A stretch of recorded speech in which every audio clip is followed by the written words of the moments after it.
राजनीतिक संस्थाएं राजनीतिक संस्थाओं का सरोकार समाज में शक्ति के बंटवारे में है। सामाजिक संस्थाओं को समझने में दो संकल्पनाएं बहुत महत्वपूर्ण हैं, जो हैं शक्ति और सत्ता। राजनीतिक संस्थाओं में प्राधिकार शक्ति व्यक्तियों या समूहों की यहाँ तक कि विरोध के बावजूद अक्सर दूसरों की कीमत पर अपनी इच्छा को लागू करने की क्षमता को संदर्भित करता है। यह ध्यान रखना महत्वपूर्ण है कि शक्ति दूसरों के संबंध में मौजूद है और समाज के भीतर इसका वितरण भिन्न होता है। शक्ति एक व्यापक अवधारणा है जिसमें बच्चों को कार सौंपने वाले परिवार के बुजुर्गों से लेकर अपनी पार्टी के एजेंडे को आकार देने वाले राजनीतिक नेताओं तक विभिन्न परिदृश्य शामिल हैं। प्रत्येक मामले में व्यक्तियों या समूहों के पास उस सीमा तक शक्ति होती है कि दूसरे उनके निर्देशों का पालन करें। इसलिए राजनीतिक सत्ता के प्रयोग के इर्द गिर्द घूमती है।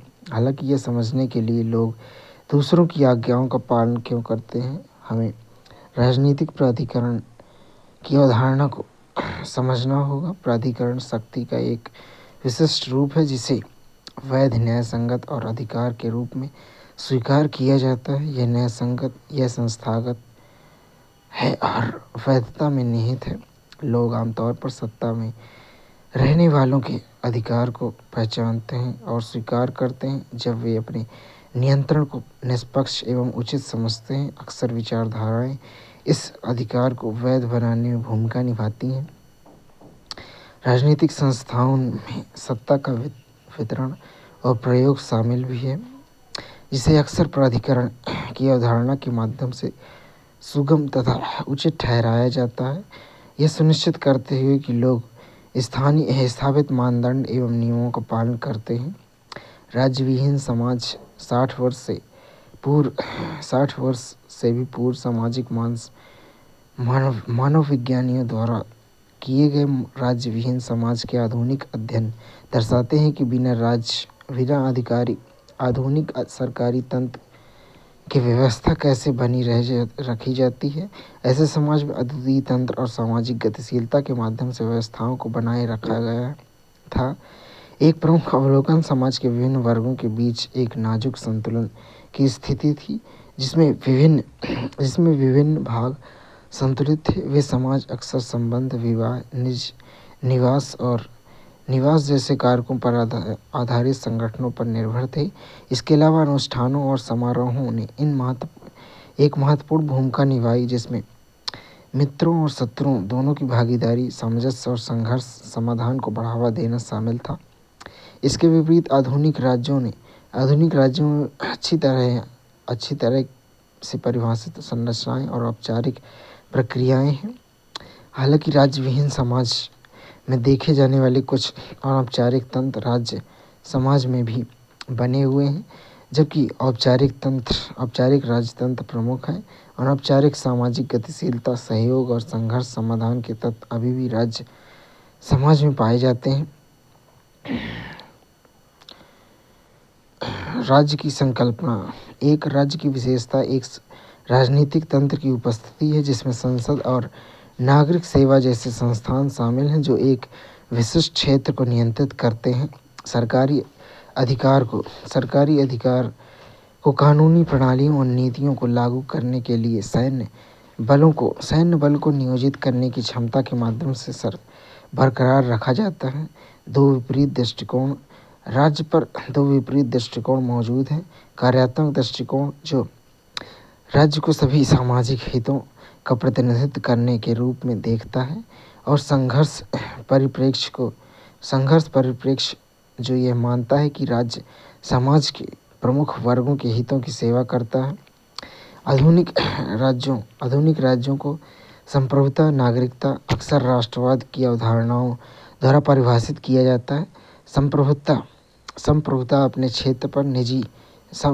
क्षेत्र पर किसी राज्य के निर्विवाद राजनीतिक शासन को दर्शाती है। अधिकारों को प्राप्त करने के लिए अक्सर ऐसे संघर्षों की आवश्यकता होती थी, जो राजशाही व्यक्तियों पर अंकुश लगाते थे या उन्हें उखाड़ फेंकते थे। जिनके कुछ उदाहरण इस प्रकार हैं। नागरिक अधिकारों में निवास विकल्प, भाषा, धर्म, संपत्ति का स्वामित्व और समान न्याय जैसी संकल्प स्वतंत्रता शामिल है। राजनीतिक अधिकारों में महिलाओं के मताधिकार सहित सार्वभौमिक मताधिकार के साथ चुनावों में भागीदारी और सार्वजनिक पद की मांग शामिल है। राजनीतिक अधिकारों में स्वास्थ्य लाभ, बेरोजगारी भत्ता, न्यूनतम मजदूरी मानकों सहित आर्थिक कल्याण और सुरक्षा के न्यूनतम मानक के लिए व्यक्तियों की पात्रता शामिल है। इन सामाजिक अधिकारों के विस्तार ने द्वितीय विश्व युद्ध के बाद पश्चिमी जर्मनी में पश्चिमी समाज में कल्याणकारी राज्य को जन्म दिया। राष्ट्रवाद उन तरीकों और मान्यताओं के इर्द गिर्द घूमता है जो एक ही राजनीतिक समुदाय से संबंधित होने की भावना को बढ़ावा देते हैं। यह आधुनिक राज्यों के विकास के साथ उभरा और वैश्विक बाजार के साथ सहअस्तित्व में रहा, जिसके परिणामस्वरूप तीव्र राष्ट्रवादी भावनाएं और संघर्ष हुए। राज्य नस्ल, भाषा, धर्म जैसे कारकों के आधार पर विभिन्न दलों, वर्गों, जातियों, समुदायों के बीच सत्ता के वितरण की सुविधा प्रदान करता है। समाजशास्त्र के दायरे में न केवल स्पष्ट रूप में राज्य विधानसभाओं, नगर परिषदों और राजनीतिक दलों जैसे राजनीतिक संघ शामिल हैं, बल्कि गैर राजनीतिक संस्थाएं जैसे स्कूल, बैंक, धार्मिक संस्थान भी शामिल हैं। इसके प्राथमिक लक्ष्य राजनीतिक प्रकृति में नहीं हो सकते। धर्म का समाजशास्त्री विश्लेषण। धर्म लंबे समय से अध्ययन और चिंतन का विषय रहा है। धर्म का समाजशास्त्री अध्ययन धर्म के धार्मिक या ईश्वर मीमांसी अध्ययन से कई तरीकों से अलग है। पहला, यह धर्म समाज में वास्तव में कैसे कार्य करता है, अन्य संस्थाओं के साथ इसका क्या संबंध है के बारे में आधुनिक अध्ययन करता है। दूसरा, यह तुलनात्मक पद्धति का उपयोग करता है। तीसरा, यह समाज और संस्कृति के अन्य पक्षों के संबंध में धार्मिक विश्वासों, व्यवहारों एवं संस्थाओं की जांच करता है।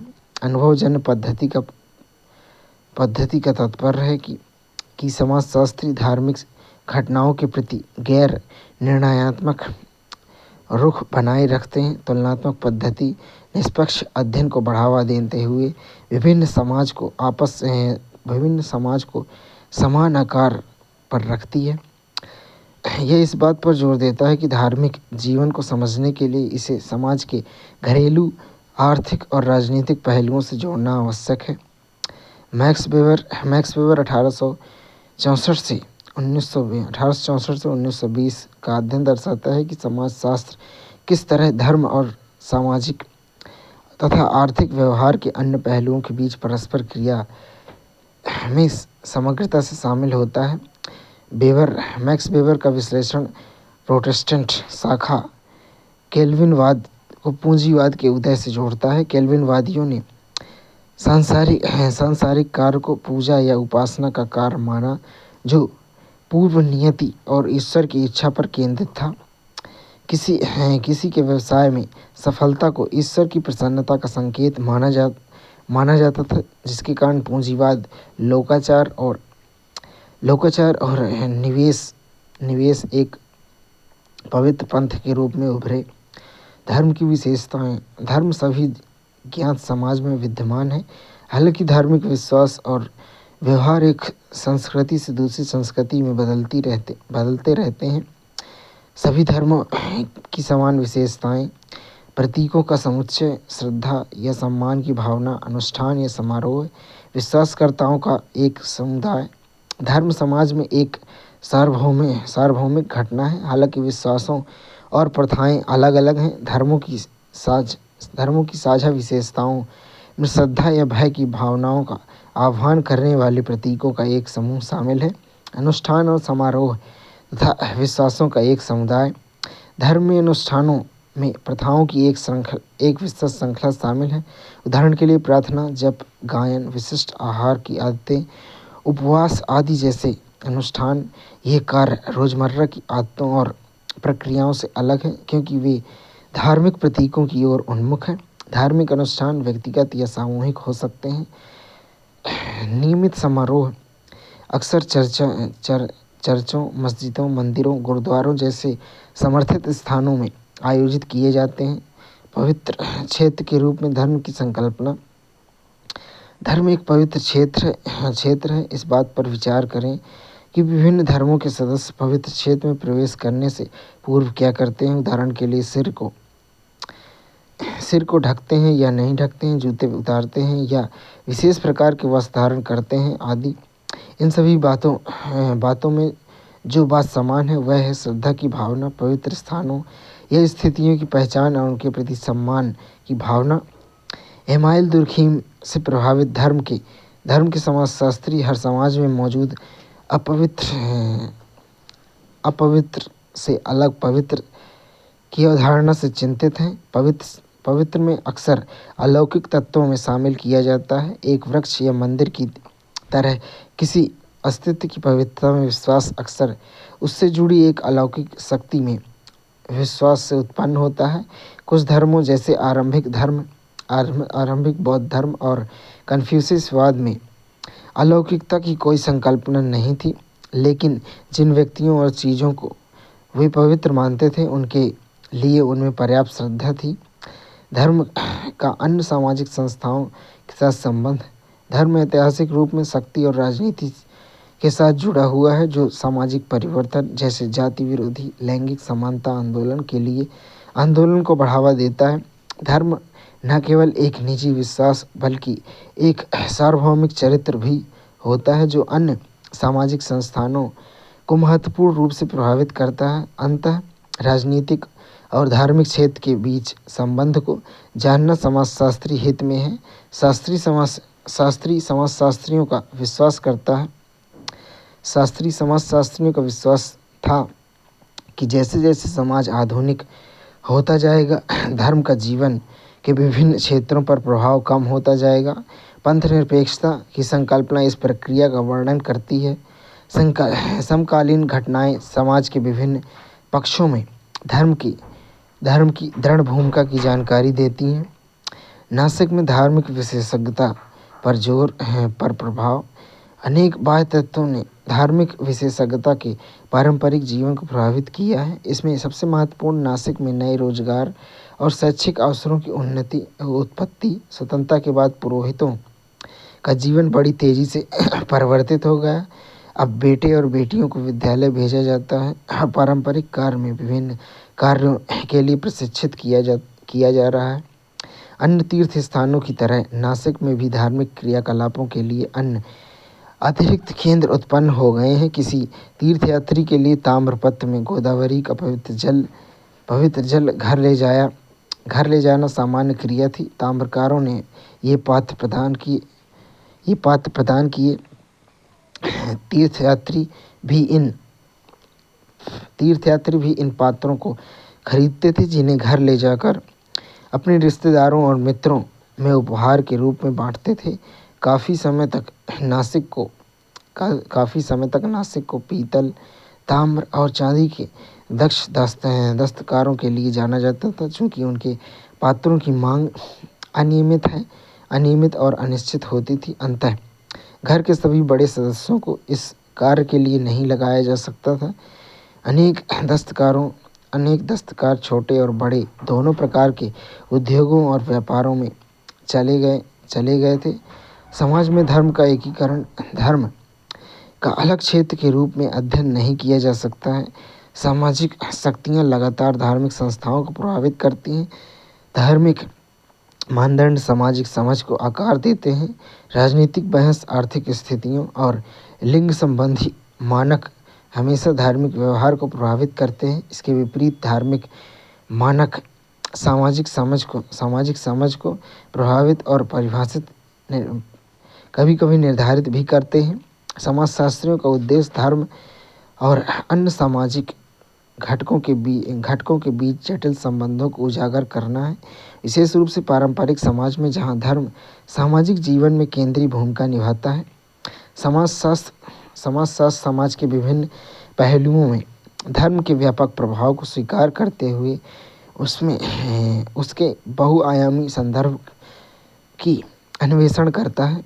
धार्मिक प्रतीक और अनुष्ठान अक्सर समाज में भौतिक तथा कलात्मक संस्कृति के साथ जुड़े होते हैं, जो सामाजिक क्षेत्र में धार्मिक अनुभव की जटिलता को दर्शाते हैं।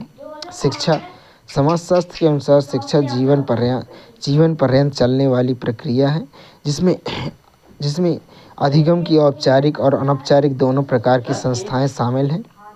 सरल और जटिल समाज में अधिगम और अधिगम का तरीका अलग अलग रूप लेता है। सरल समाज में वयस्कों के साथ गतिविधियों में भागीदारी के माध्यम से अनौपचारिक रूप से अधिगम होता है। दूसरी ओर जटिल समाज आर्थिक विशेषज्ञता, कार्य गृह पृथक्करण, विशेष शिक्षा, राज्य प्रणाली हो गया। सरल समाजों में वयस्कों के साथ गतिविधियों में भागीदारी के माध्यम से अनौपचारिक रूप से अधिगम होता है। दूसरी ओर जटिल समाज आर्थिक विशेषज्ञता, कार्य गृह पृथक्करण, विशेष शिक्षा, राज्य प्रणाली, राष्ट्र और अमृत सार्वभौमिक मूल्यों जैसे लक्षणों को प्रदर्शित करते हैं। जटिल समाज में औपचारिक और स्पष्ट शिक्षा आवश्यक है, क्योंकि ज्ञान का अनौपचारिक प्रसारण अपर्याप्त है। सार्वभौमिक मूल्य और औपचारिक शिक्षा आधुनिक जटिल समाज की अमूर्त सार्वभौमिक मूल्यों की विशेषता है, जो विशिष्ट मूल्यों, परिवार, रिश्तेदार, जनजाति, जाति, धर्म पर निर्भर सरल समाज के विपरीत है। विद्यालय एकरूपता, मानकीकृत आकांक्षाओं और सार्वभौमिक मूल्यों को बढ़ावा देते हैं, जो सामान्यतः एक समान ड्रेस कोड जैसी प्रथाओं को प्रकट करते हैं। एमाइल दुर्खीम के अनुसार कोई भी समाज एक सामान्य आधार, कुछ विचारों, मनोभावों और व्यवहारों के बगैर जीवित नहीं रह सकता है, जिसे शिक्षा द्वारा सभी बच्चों को बिना भेदभाव के संप्रेषित किया जाना चाहिए, चाहे वे किसी भी सामाजिक श्रेणी के हों। शिक्षा में कार्यात्मकवादी शिक्षा में सामाजिक संरचना को बनाए रखने और नवीनीकृत करने, संस्कृति को प्रसारित करने तथा विकसित करने एवं भविष्य की भूमिकाओं के लिए व्यक्तियों को आवंटित करने के लिए महत्वपूर्ण मानते हैं। शिक्षा व्यक्तियों को उनकी क्षमताओं और कौशल के आधार पर विशिष्ट सामाजिक भूमिकाओं का चयन करने के लिए एक तंत्र के रूप में कार्य करती है। यह सामाजिक स्थिरीकरण और सामाजिक भेदभाव में एक भूमिका निभाती है, क्योंकि शैक्षिक अवसरों की असमानता अक्सर मौजूदा सामाजिक स्थिरीकरण को दर्शाती है। शिक्षा और सामाजिक स्थिरीकरण समाज को असमान रूप में विभेदकारी मानने वाले समाजशास्त्रियों के लिए शिक्षा स्थिरीकरण के मुख्य अभिकर्ता के रूप में कार्य करती है। शिक्षा के असमान अवसर भी सामाजिक स्थिरीकरण का ही परिणाम है। दूसरे शब्दों में हम अपनी सामाजिक आर्थिक पृष्ठभूमि के आधार पर विभिन्न प्रकार के विद्यालय में जाते हैं। स्कूली शिक्षा अभिजात वर्ग और गैर कुलीन वर्ग के बीच मौजूदा विभाजन को तीव्र कर सकती है, जिसमें बच्चों का आत्मविश्वास और आत्मधारणा प्रभावित हो सकती है। शिक्षा असमानता को कायम रख सकती है। विशेषाधिकार सामान्य एवं वंचित विद्यार्थियों के बीच विभाजन को गहरा कर सकते हैं। कुछ लोगों का तर्क है कि यह अभिजात वर्ग और जनता के बीच की खाई को तीव्र करती है, अभिजात आत्मविश्वास और अवसरों को प्रभावित करती है। कई बच्चों को विभिन्न सामाजिक आर्थिक कारकों के कारण स्कूल जाने या पढ़ाई को सतत जारी रखने में अनेक बाधाओं का सामना करना पड़ता है। कार्य और आर्थिक जीवन। कार्य क्या है? आधुनिक समय में कार्य का सबसे व्यापक रूप में समझा जाने वाला अर्थ भुगतान रोजगार है, जिसका प्रभाव अक्सर एक अति सरलीकरण परिप्रेक्ष्य होता है।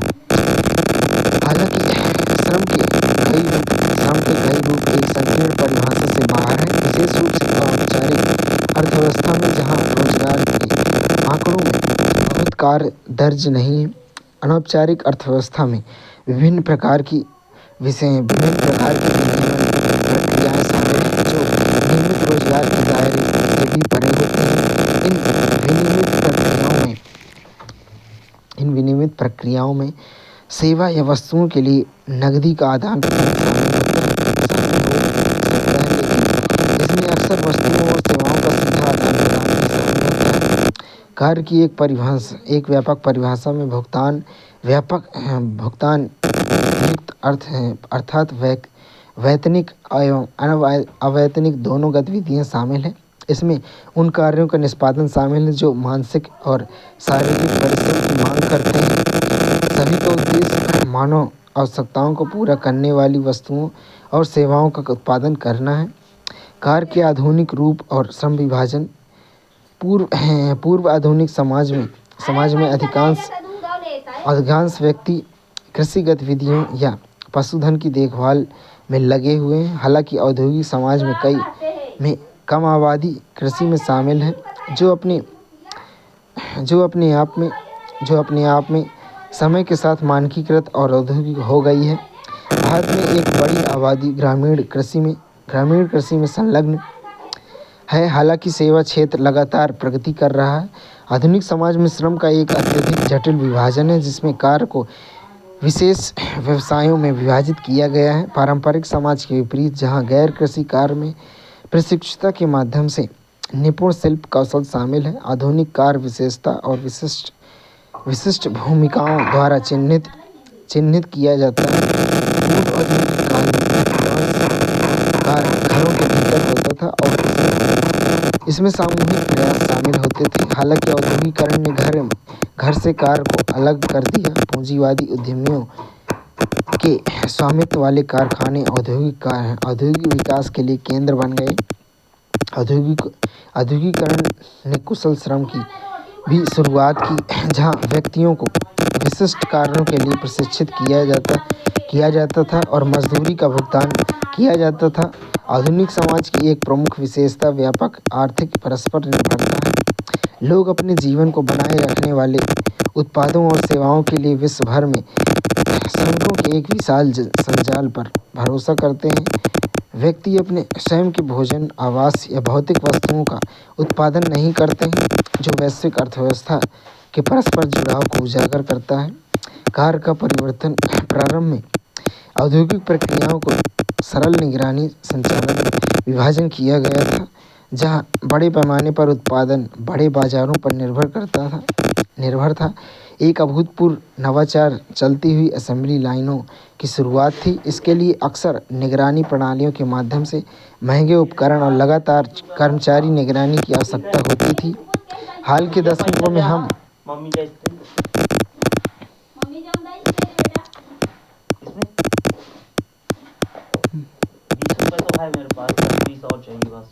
कब दी थी मम्मी? मैंने नहीं लिया, कोमल थी ना।